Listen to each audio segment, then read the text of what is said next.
আমি এই মুহূর্তে কুষ্টিয়া ৪ অর্থাৎ কুমারখালীর উপজেলার কুমারখালী খোকসা আসনের কুমারখালী চড়াইখোল একটি সরকারি প্রাথমিক ৩২ নম্বর চড়াইখোল সরকারি প্রাথমিক বিদ্যালয় কেন্দ্রে দাঁড়িয়ে আছি।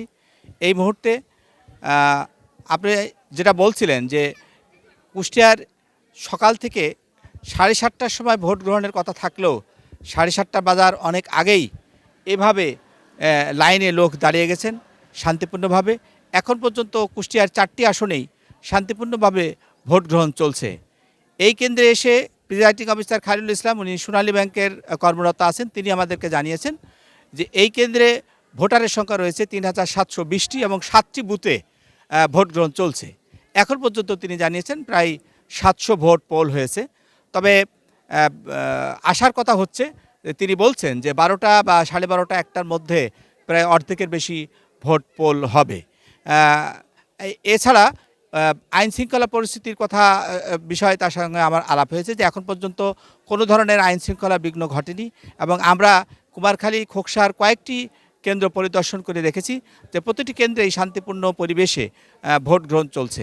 আগের দিন রাতে কিছু বিচ্ছিন্ন বিক্ষিপ্ত ঘটনা ঘটলেও আজকে সকালে পর্যন্ত এখন পর্যন্ত কোনো রকম বিশৃঙ্খলা পরিবেশ খুঁজে পাওয়া যায় না। আমি যদি আপনাকে একটু দেখাই যে কিভাবে ভোটাররা দীর্ঘ 17 বছর পর তাদের প্রতীক্ষার প্রহর শেষে তারা আজকে এই উৎসব আনন্দে একাকার হয়েছে, সেই চিত্রটি আমরা এখন দেখতে পাচ্ছি।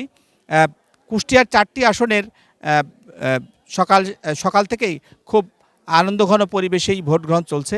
4টি আসনে জেলা রিটার্নিং কর্মকর্তা ও জেলা প্রশাসক জনাব ইকবাল হোসেন আমাদেরকে জানিয়েছেন যে কুষ্টিয়া 4টি নির্বাচনী এলাকার 5টি পৌরসভা 66টি ইউনিয়নে আপনার প্রায় 17,32,238 জন ভোটার রয়েছেন এবং প্রায় 599টি কেন্দ্রের মধ্যে 66টি কেন্দ্রকে ঝুঁকিপূর্ণ হিসেবে ধরা হয়েছে এবং 4টি আসনের 10টি কেন্দ্রে পোস্টাল ভোটার জন্য আলাদা রাখা হয়েছে এবং 4টি কেন্দ্রে 13 জন তৃতীয় লিঙ্গের ভোটার রয়েছেন।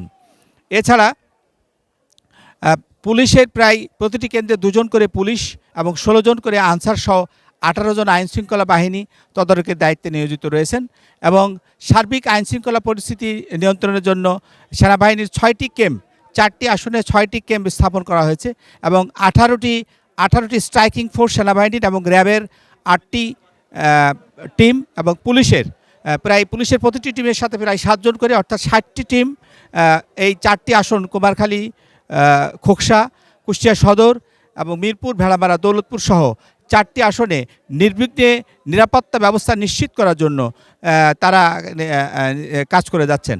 আমরা কুষ্টিয়া ইসলামিয়া কলেজে, যেখানে জামায়াতের প্রার্থী মুফতি আমির হামজার ভোট গ্রহণের সময় আমরা সেখানে ছিলাম, তিনি আমাদেরকে জানিয়েছেন যে সুষ্ঠু সুন্দরভাবে ভোট হলে ভোটের পরিবেশ উনি এখন পর্যন্ত দেখতে পাচ্ছেন। আগের দিন যদিও একটি বিচ্ছিন্ন বিক্ষিপ্ত কিছু ঘটনা ঘটেছে, তারপরও তিনি আশাবাদ ব্যক্ত করেছেন যে শেষ পর্যন্ত ভোটটি সুষ্ঠু যাতে হয়। তবে তিনি সংখ্যার কথা যেটিকে বলেছেন যে এখন পর্যন্ত সেরকম কোনো সংখ্যা দেখা যাচ্ছে না, তবে যদি কোনো প্রকার বিশৃঙ্খলা যাতে না ঘটে সেজন্য তিনি প্রশাসনের কাছে আশু হস্তক্ষেপ কামনা করেছেন। এই ছিল কুষ্টিয়া থেকে আমার কুষ্টিয়া থেকে নির্বাচনের অবস্থার সবশেষ খবর।